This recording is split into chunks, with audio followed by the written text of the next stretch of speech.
here to dig into those results and perhaps provide some recommendations on where to improve. Please welcome the brilliant Edward Marx, CEO, author, and CIO at a whole host of leading US firms. Ed, great to see you here this morning. Thanks so much for joining us.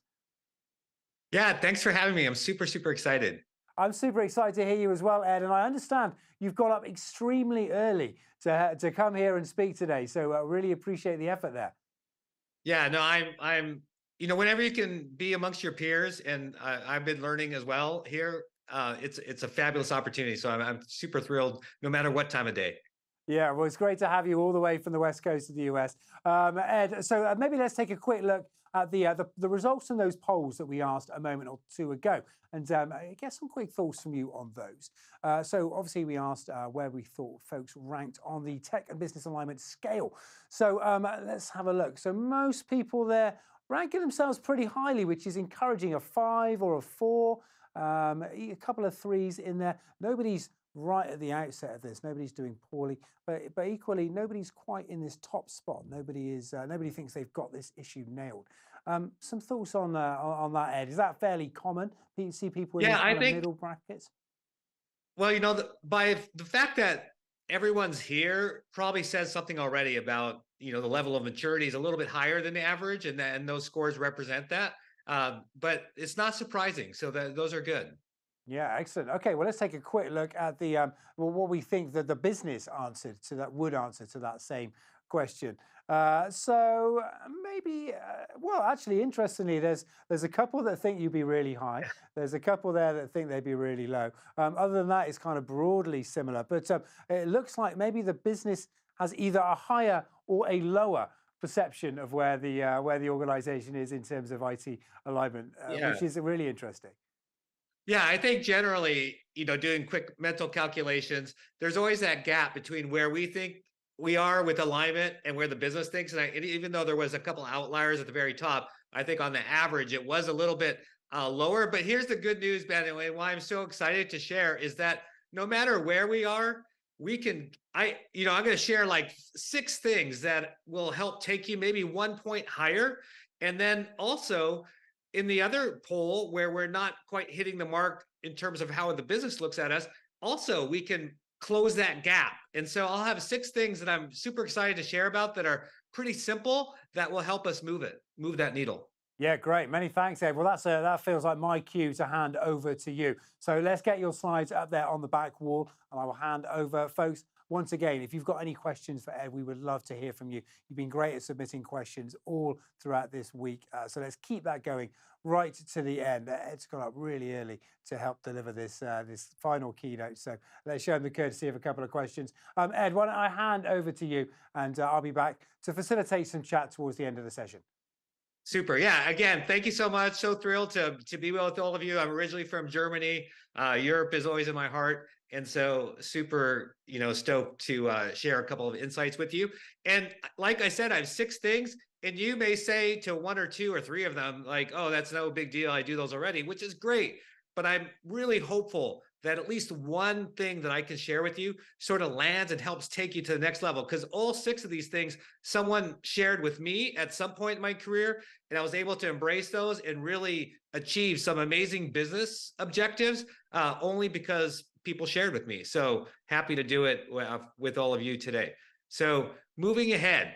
So before we get started, everyone has a different interpretation or definition of digital transformation. So I just want to hit you with 3 things really quick, just to baseline us. There's no perfect answer of what business transformation is, but these are pretty much generally regarded as, hey, these are the key things that you need to nail down. The business processes, understand the business, ensure a great customer experience, and then leveraging data and analytics. And there's been a couple speakers already that have spoken about each of these different areas. And then I call it survival of the digitalist, because while I'm healthcare, I study all the different industries because I'm always trying to learn from you. And I know that it's a very competitive environment right now. And so in order for us to succeed and meet our business objectives, we need to not only survive, but thrive. So let's just jump into it. And before we do, I just want to give you one quick analogy, because the reason these 6 are so important is because sometimes even if we do what we think is perfect from an intellectual point of view with strategy, we may still miss the mark. So this is really important as we jump into these 6 different things. This is the Choluteca Bridge. It's in Honduras, Central America. And where Honduras is located geographically, it is super susceptible to very vicious weather patterns, hurricanes in particular. And so these hurricanes routinely come through Honduras and they just wipe out the infrastructure. And for a third world country, it's very challenging if you don't have, a decent roadway, as an example, in order to, ferry supplies back and forth and throughout the country. And so finally, in 1998, they commissioned some Japanese architects who were very good at building superstructures that can withstand, any elements of weather. And they built this beautiful bridge. And the beautiful bridge spanned the most important river that sort of divided Honduras. And it was a beautiful bridge, and it really worked well. Well, shortly thereafter, Hurricane Mitch came through. And the good news is the bridge survived intact, but the river moved. And so sometimes we're really good from a CIO perspective of developing awesome plans, awesome Choluteca bridges, but we're not agile. And we need to always remain agile. Otherwise, the business could move beyond where our plan is. So as much as I'm a huge believer in planning for digital transformation, it's really important that we nail these 6 things we're about to talk about so that we don't find ourselves in that particular position. So let's jump right in. And so the first thing we want to talk about is embedded in the business. And so this is super practical. So you probably have divisions or factories. In my case, we have hospitals and they may be global. I've had some global responsibilities and sometimes they're more localized in my particular region. But no matter where they might sit, is you need to embed yourself in the business. Now, depending on the size of your business, you may have people that do this for you. And certainly, some businesses are big enough that they have CIOs that are specific to a particular aspect of the business, or it could be directors. For me, we always had business relationship managers or directors. And so my task for them was to be so embedded in that business that the business believed that they reported to that business owner. So that business operator, it could be a CEO, again, depending on your organization, head of a manufacturing facility, what have you. And so it's really important to be embedded, be part of that organization and come up with solutions. Don't just be an order taker, which IT often gets the bum rap for, but actually listen to the business problems and bring sort of best practices in from other sides of the business. So that's super, super important. So let's jump to the next one. So I'll just explain each one, give you one example, and then move on. So the next one that I want to talk about is cross-pollination. And this is the opportunity to really not just embed a single person that sort of represents IT into a business, but everyone to immerse themselves into the business. And there's multiple ways of doing this. And again, I'll just give you 1 or 2 examples. So one example is every year, all of my employees spend a day with a clinician. So for you, whatever your business is, it'll be something different. It may not be a clinician, but I think you get my point. So they spend an entire day embedded. Now you might think, oh, 1 day, big deal. But you do this year after year after year, it becomes part of your culture. And people really understand, oh, I'm not just an IT person. I'm actually helping to make these tires or whatever it is, whatever goods and services that your company represents. And let me give you an example. And again, I can give you so many examples, but for the sake of time, I'll limit it to one. But these are transformative. They may sound simple, but everything I'm sharing with you is transformative. And so we had this database administrator, and this is what he said. He said, Mr. Marx, I hated this idea about spending time. We called it connections, spending time in the business every year. I'm so far behind on my task list, and I'm trying to help my customers, and to take a full day, of loss of productivity. And he said, I've worked here at our hospital for 25 years, and I never knew we had patients. Now, of course, he knew we had patients, but he only knew it in his mind, not in his heart. So for him, it was just a tech job. But now, after this program, it was more than a tech job. It was helping to save lives. It was helping to further the mission and the vision of the organization. So whatever industry you're in, do something similar. It'll transform people when they actually work in that particular environment. All right, so those are the first two. I want to head to the third one now, and we're going to talk about sharing performance objectives. We call them, some people call them KPIs, some people call them OKRs, but whatever you all call them, it's really important that you have shared business objectives, because this is what brings alignment again. And so I worked with every business organization within our health systems in order to achieve this. And so that's where, again, the embedded personnel really come in handy. But I would do this personally with the executive over that particular business unit. So for us, one of our key metrics, one of our OKRs, was physician satisfaction. So think about this as customer satisfaction. And in my industry, that may be the most challenging group of customers for us to satisfy. And we're bringing big change at them. We've completely digitized healthcare now. And so it's a huge change. It impacts what they do every day and take care of patients. So it's not necessarily make IT very popular. So we did come up with this shared objective, and we aligned our incentives. This included bonus structures, everything. And so that made sure that not only did we deliver great experiences, but also the leadership of the medical staff was also aligned with us to help make sure the technology would be successful. And so I still remember to this day that phone call I got, the results came out. So they did this annual survey. So this was an annual OKR KPI. And it was George from the medical staff office. He was the executive over the medical staff. And he said, Ed, I can't believe it. This is the first time ever IT's rated #1. Now think about that. I don't know what it's like in your industry, but for IT to be rated #1 amongst customer satisfaction is unheard of in healthcare. But we achieved it because of this alignment, because of this embeddedment, because of this cross-pollination. So that's the first three. So we're gonna go over now to the last three. And if you've been listening, all of these are free. Not one thing I've mentioned really cost money. So a lot of times we're like, yeah, I would love to do that, but it's going to cost a lot of money. No, the only thing most of these cost is some leadership and some fortitude. And I'm telling you, you can transform your organization. We've done it. I've done it multiple times. I've replicated this process multiple times in multiple organizations. Some of them global, as I mentioned. Some of them were more regionalized. It didn't matter. These things work. So that next one, enhancing relationships. So everything is about relationships. You've got to develop these tight relationships. So how do you do it? So I always made myself available. So you've got to put yourself out there. You've got to be humble and put yourself out there to your customers and be where they are. You cannot stay in your office. So that's a big, big learning here is you need to get out there. So I always made myself available. So in healthcare, physicians tend to start super, super early. So I met them where they are before they started their rounds. So they might start rounds at 6:30 a.m., 7 a.m. I would say, hey, I'm going to be in this hospital. I'm going to be in this area, in this location at 6 a.m. Let's go for a walk. So we had a lot of walkways, and so we would just walk and talk, or I would accompany them as they did their rounds. Now, it wasn't just me doing this. This is my entire leadership team, and it wasn't a one-time event. This is all the time.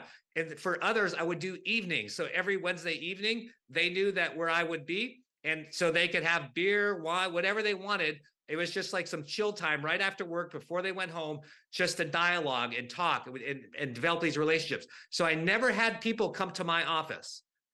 No, and this is same for all of my direct reports. We went to their offices. It didn't matter where they stood in the org chart. We needed to go to them, develop those relationships, because those are what will save you and help you. So the next thing is scale, right? Because you listen to some of these ideas, you're like, well, there's no way I could possibly do this on your own. You're right. If it's left up to me, we'd be in big, big trouble. There's no way I could scale myself. Again, some of the organizations that I've served with are, multinational. So you have to scale. So again, these are free programs. Yeah, obviously you're going to develop people. You're going to send them to great courses, conferences like this, do all sorts of great things. But in addition to that, we developed our own academy internally. Again, it's free. It takes a little bit of time, takes a little bit of thinking, but it was free. And as a result of this academy, which I'm going to explain really quick, there's 18 other healthcare CIOs today that used to report to me that went through this academy. And I believe part of the reason for their success is this particular academy. So again, super simple concept here, but very few people do it. So in this academy, it was 1.5 hours per month. There'd be a formal training, and it was trained by, first it was just me, then I trained my executives, and then they put it down. And so the burden wasn't always on me. So 1.5 hours a month, we brought the cohort together. So we selected 10 individuals from across IT, analysts, managers, directors, and VPs. So we got all levels. We wanted to infuse leadership at all levels of the organization for obvious reasons. And again, we had very important topics that we talk about. How do you create vision, those sort of things? How do you create strategy? And then they mentored with one of those instructors for an hour and a half each month. So it was like a 3-hour time commitment per month. Then they had a capstone project at the end. I won't go into all the details, but we gave them real problems for the capstone, and they solved real problems for us. And again, they went off to help scale the leadership. Now you might say, oh, big deal, 10 people. No, think about it. You're someplace for 5 years and you do it 5 times, that's 50 people. So now it's not just you, and it's not just your direct reports. You've got 50 other people infused with these leadership concepts, and they carry on the brand for IT. So it's powerful. I'm telling you that it's so important. The last thing, again, free, is strategy and governance. It's funny, over the course of my career, governance has been the big issue, never, ever solved. The way I solved it, probably 10 years ago, is I made the steering committee, right? Most of our organizations have a steering committee for IT, helps prioritize, helps set budgets, those sort of things. I moved it to the C-suite. So I had the CEO as my co-chair. So it was the CEO and I as the chairs of the IT committee that made all the decisions. And then I had the C-suite right there. Of course, there were other meetings that went on below that to make sure that only the appropriate sort of things reach that level. But once they reached that level, our decisions were final. There were no back channels.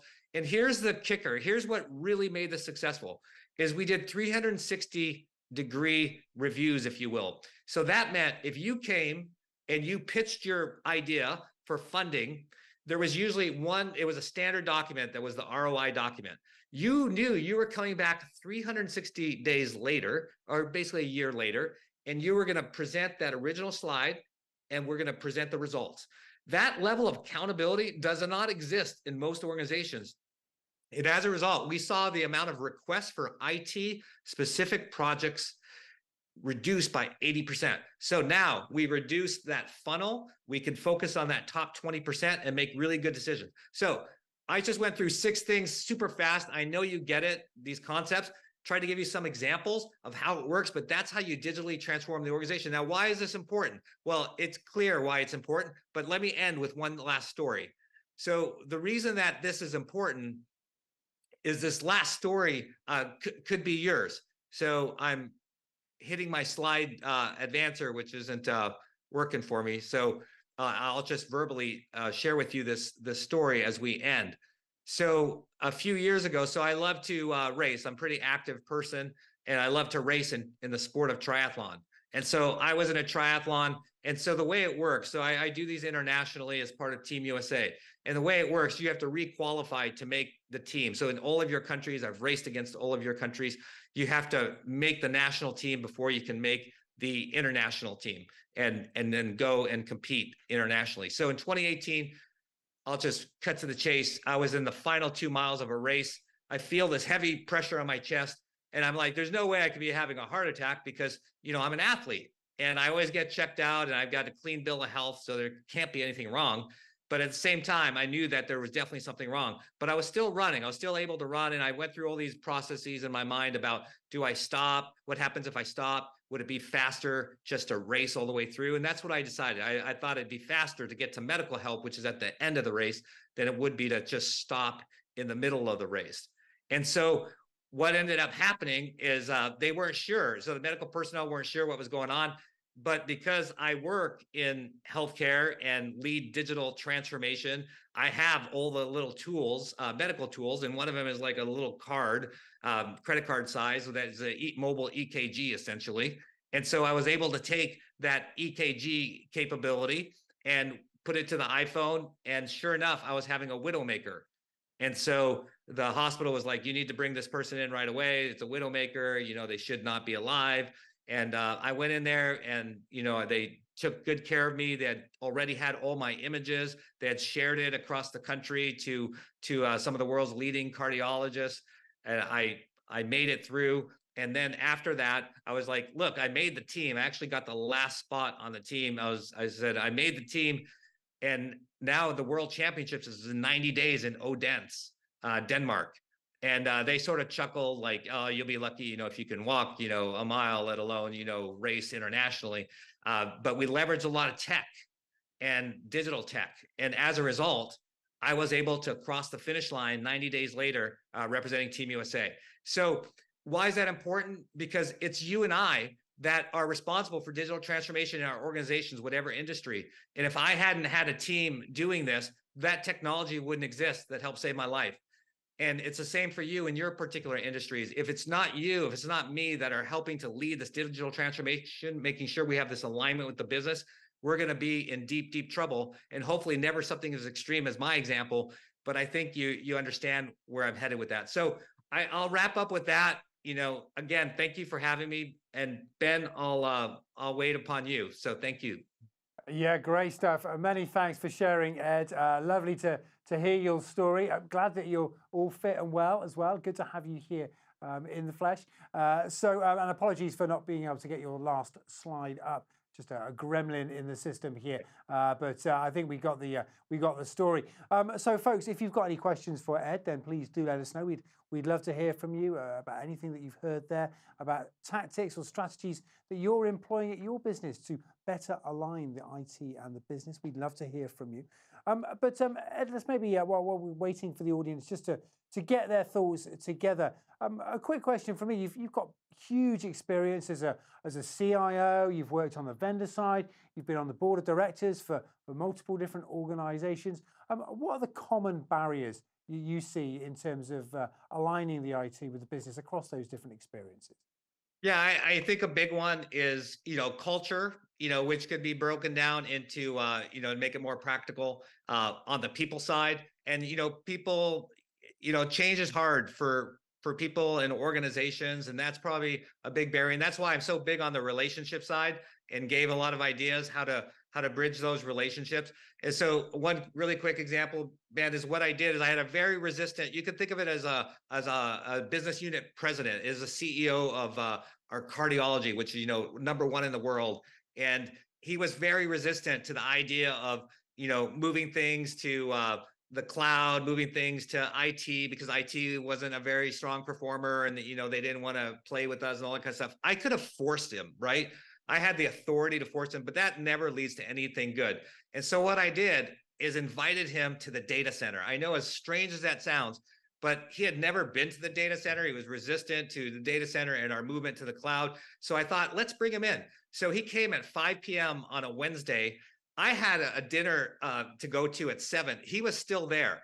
And the data center manager said he didn't leave till 8. But for him, he sort of understood that this was like the heart. This was like a cardiovascular system. And this was like, the heart, and there's arteries.